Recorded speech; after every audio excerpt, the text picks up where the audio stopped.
Good morning everyone. Engineering mathematics first के lecture number 11 में आपका वेलकम। आज के इस लेक्चर का टॉपिक है sequences and convergence of sequences.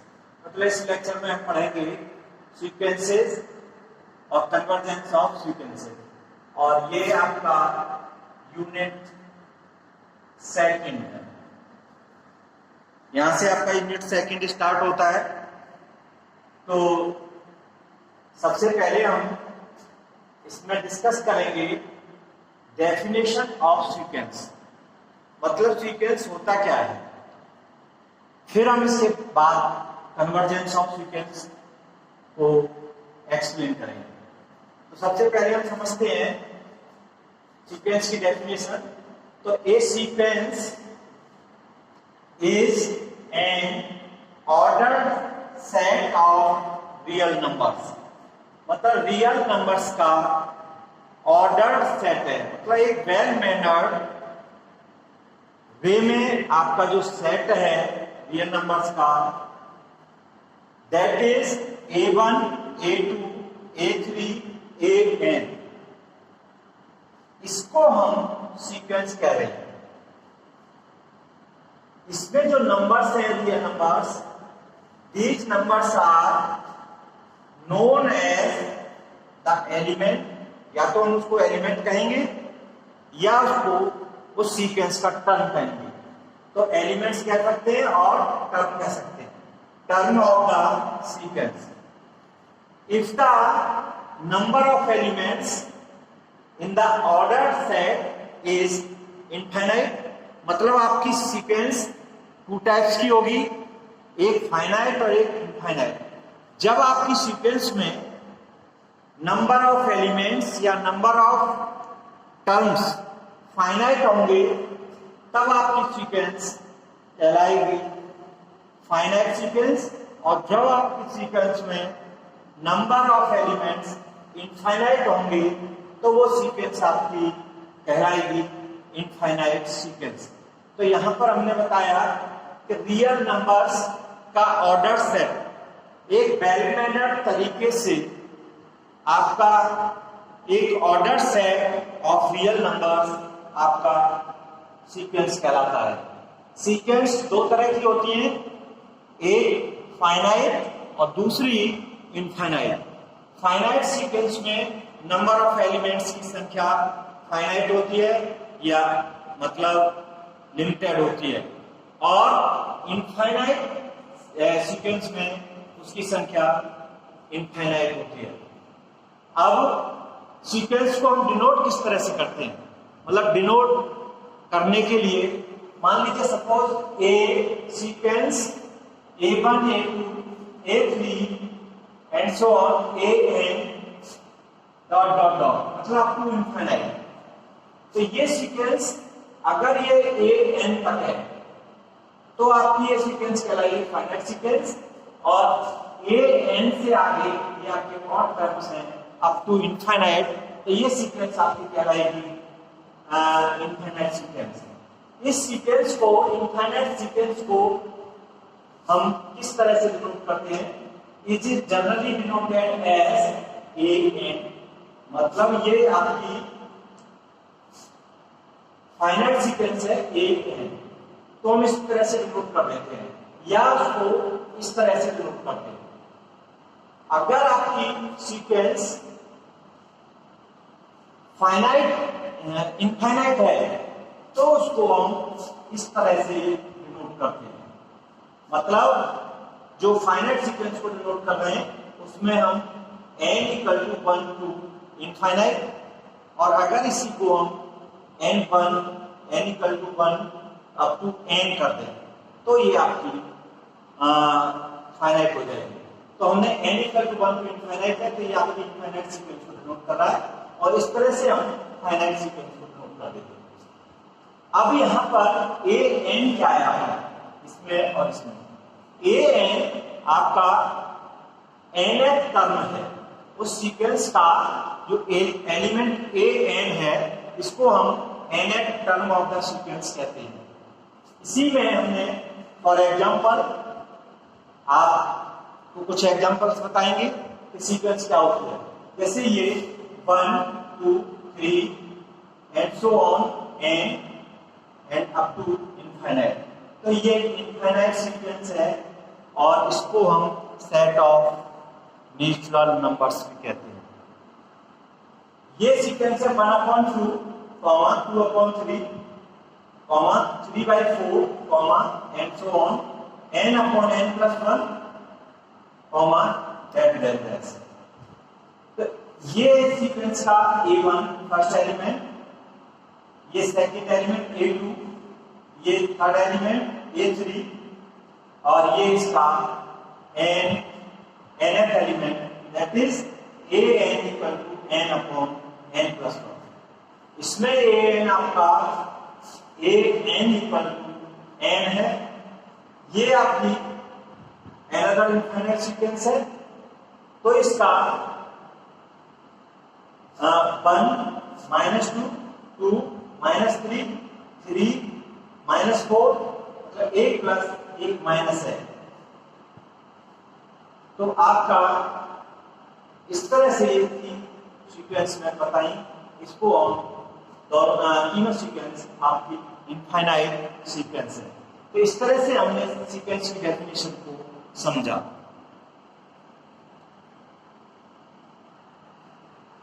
Now next is limit of sequence, sequence की लिमिट।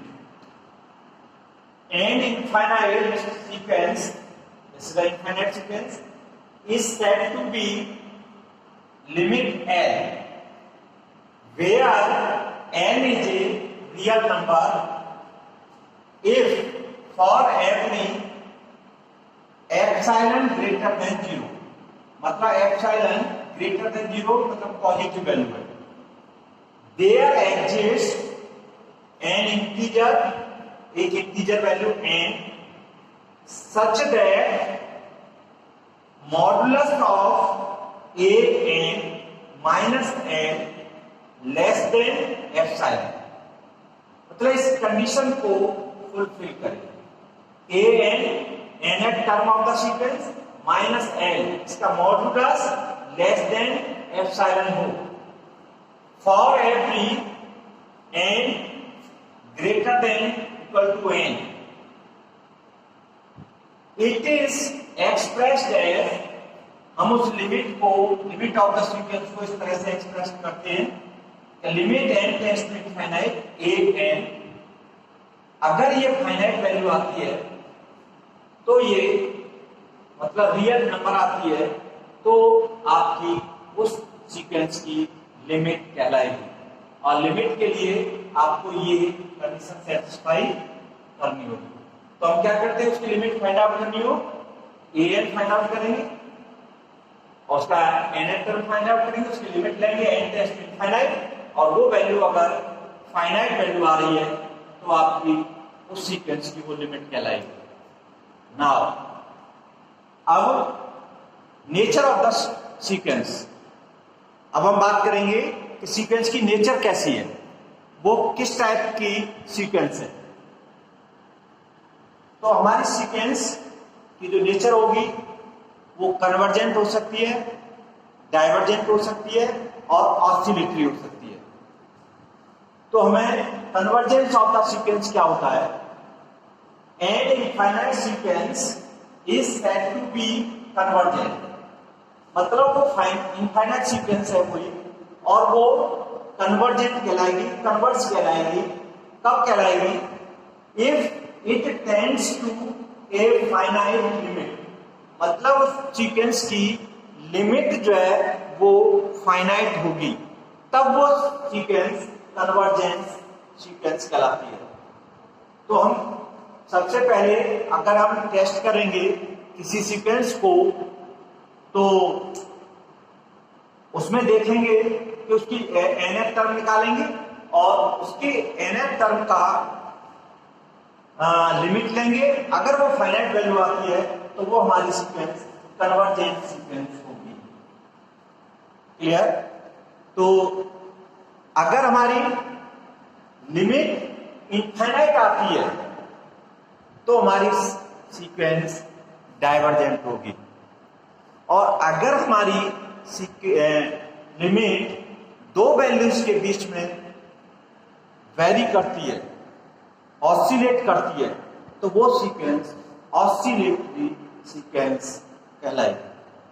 तो नेचर ऑफ द सीक्वेंस क्या होगा हमारी इसके अकॉर्डिंग, कन्वर्जेंस, डाइवर्जेंस और ऑसिलेटरी।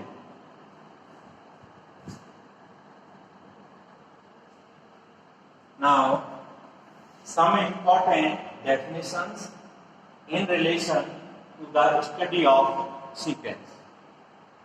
मतलब सीक्वेंस की स्टडी में जो हेल्प करेंगी वो कुछ डेफिनेशंस हैं, इंपॉर्टेंट डेफिनेशंस हैं, उनको हम यहाँ डिस्कस कर रहे हैं।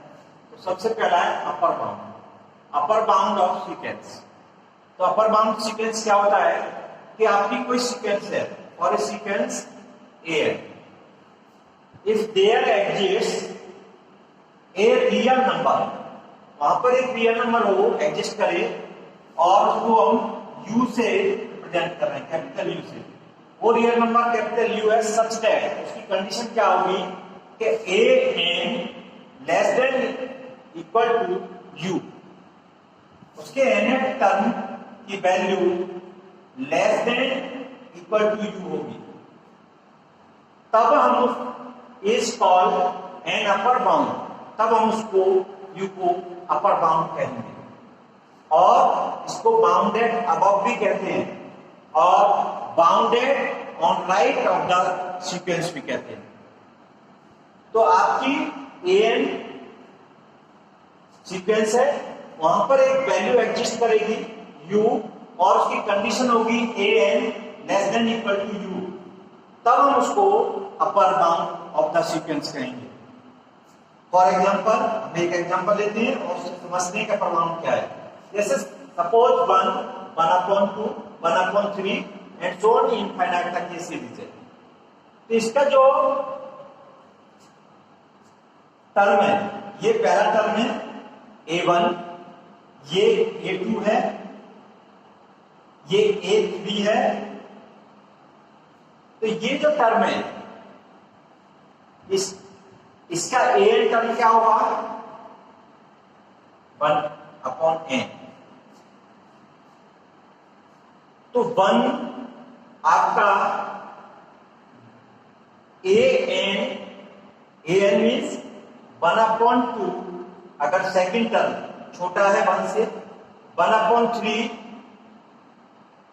छोटा है 1 से, इसके 1/4 छोटा होगा 1 से।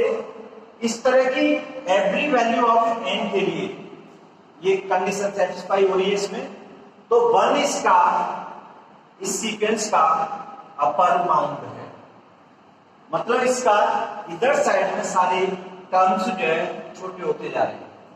तो first is 1 is the upper bound of this sequence.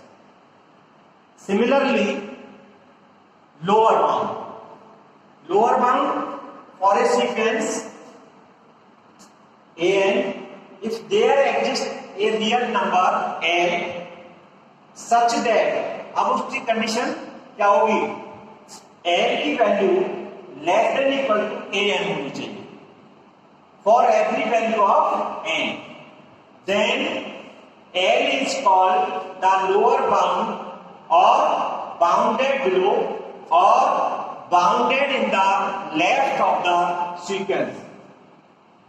तो इसको हम एग्जांपल से समझते हैं कि ये सीक्वेंस है 1 2 3 ये इनफाइनाइट सीक्वेंस है आपकी। अब इसमें इसका n टर्म होगा n,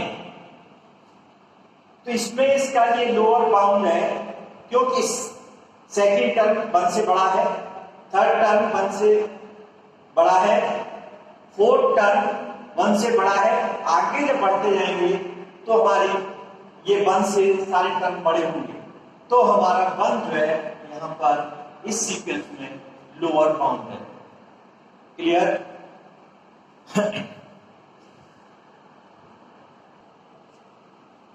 नाउ bounded sequence.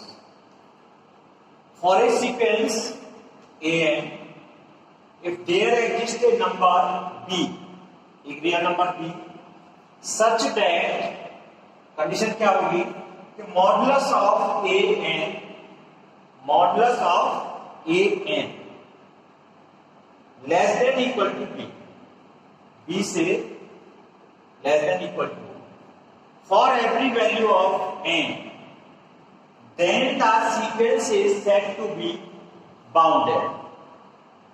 इसको दूसरी तरह से हम ऐसे समझते हैं कि एक sequence which is bounded above and bounded below is said to be bounded. मतलब वो सीक्वेंस जो above bounded भी हो और below bounded भी हो, तो हम उस सीक्वेंस को कहते हैं बाउंडेड सीक्वेंस. फॉर एग्जाम्पल, इसके लिए एक एग्जाम्पल लेते हैं. Let a n is the nth term of sequence, -1 की power n, 1 plus 1 upon n. अब n इक्वल टू 1 पुट कर देंगे तो हमें a1 मिलेगा, n इक्वल टू 2 पुट कर देंगे तो हमें a2 टर्म मिलेगा, n इक्वल टू 3 पुट कर देंगे तो आपको थर्ड टर्म फाइंड आउट होगा इस सीरीज का. तो ये हमने टेबल बनाई इससे n और a n. n equal to 1 है तो 1 पुट किया तो माइनस, और 1 plus 1 upon 1 -2. n equal to 2 put किया इसमें, -1 का स्क्वायर तो पॉजिटिव हो गया, 1 प्लस 1 अपॉन 2 तो 3/2. n equal to 3 again negative, 1 plus 1 upon 3 -4/3. n equal to 4 अब तो ये वैल्यू आई 5/4 एंड सो ऑन. तो इस टेबल से हम देखते हैं, इस टेबल से हमने ये फिगर बनाई जहां पर हमने n लिया और इस पर हमने ये 0 1 2 3 4 n की वैल्यूज पुट की, इन पर एक लाइन ड्रॉ की. अब हमें a1 पर तो करना है -2, तो -2 हम नीचे की तरफ, तो हमारा ये a1 पर -2, a2 इस लाइन का होगा और इस पर कहां आ रहा है वैल्यू 3/2, मतलब 1 और 2 के बीच में, ये a2 हो गया. a3 ये वैल्यू हमने नोट करा था, a3 इसमें होगा, a3 की वैल्यू क्या है आपकी -4/3, तो -4/3 वैल्यू यहां पर आएगी. a4 इस पे डिनोट होगा, a4 की वैल्यू है 5/4, तो ये आएगा. अब हम इसको देखते हैं तो a1 हमारी जब हमारी ऑड टर्म्स हैं a1 a3 a5, तो हमारी नेगेटिव वैल्यू आ रही है. हमारे इवन टर्म्स हैं तब हमारी पॉजिटिव वैल्यू आ रही है. तो इसमें नेगेटिव एक पॉजिटिव, एक नेगेटिव एक पॉजिटिव, ये सीक्वेंस बन रही है. तो हम देखते हैं इसमें -2 -4/3 एंड आगे माइनस के आएंगे, उसमें हमें लोअर बाउंड मिलेगा -2. जब हमारे इवन टर्म्स आ रहे हैं तो 3/2, फिर उसके बाद 5/4, मतलब कम होते जा रहे हैं. तो ये आपका इस पॉजिटिव में अपर बाउंड हो गया. तो ये जो सीक्वेंस है आपकी, ये सीक्वेंस आपको लोअर बाउंड भी दे रही है और अपर बाउंड भी दे रही है. तो ये सीक्वेंस को हम क्या कहेंगे, this sequence is bounded sequence. मतलब इस सीक्वेंस में लोअर और अपर बाउंड दोनों होते हैं, उसको हम कहते हैं बाउंडेड सीक्वेंस.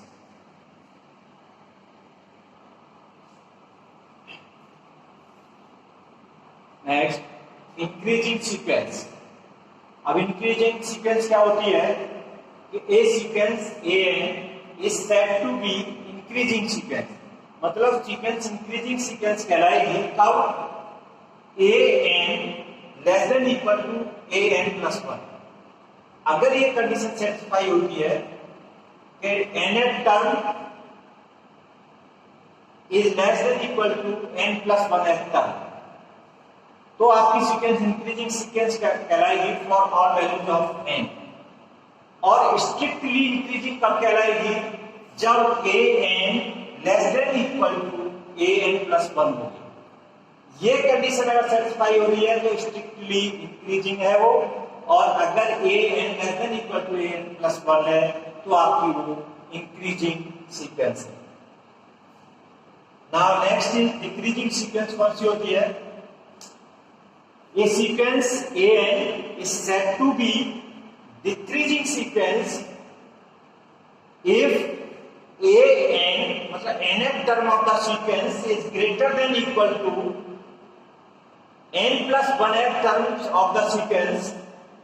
तो ए एन आपका बड़ा होना चाहिए या इक्वल होना चाहिए उससे अगले टर्म से, for all values of n, सारी वैल्यूज n के लिए।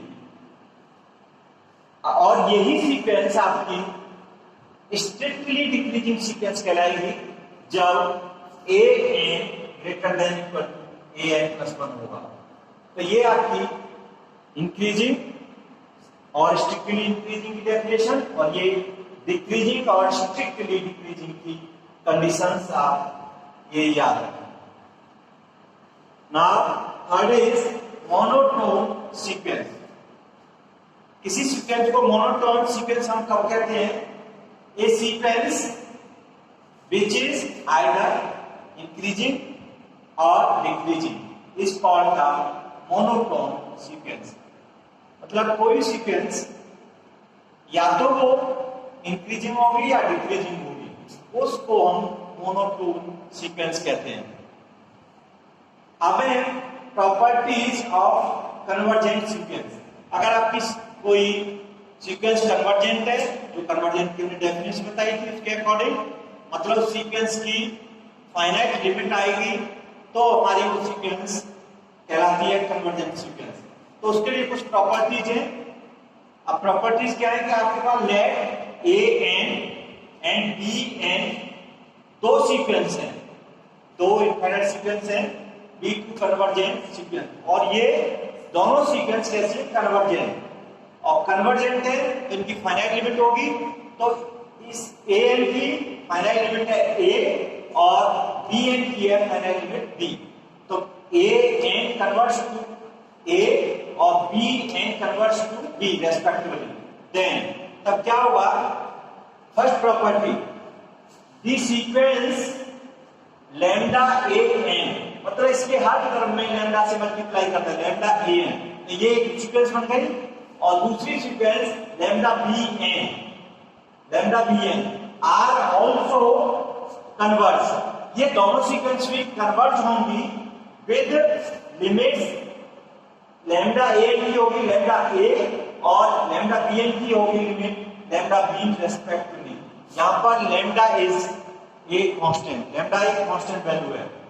Second, the sequence a n plus b n, मतलब इन दोनों सीक्वेंस को कंबाइन कर दिया a n plus b n. ये जो सीक्वेंस बनी है ये सीक्वेंस भी कन्वर्ज होगी किस वैल्यू के लिए? लिमिट के लिए, फाइनाइट लिमिट के लिए, ए प्लस बी के लिए। Third, the sequence a n into b n, मतलब a one b one second term, इस सीक्वेंस का जो टर्म होगा a two b two second term, third a three b three, मतलब मल्टीप्लाई कर दिया दोनों टर्म्स को, कन्वर्ज होगी टू ए बी।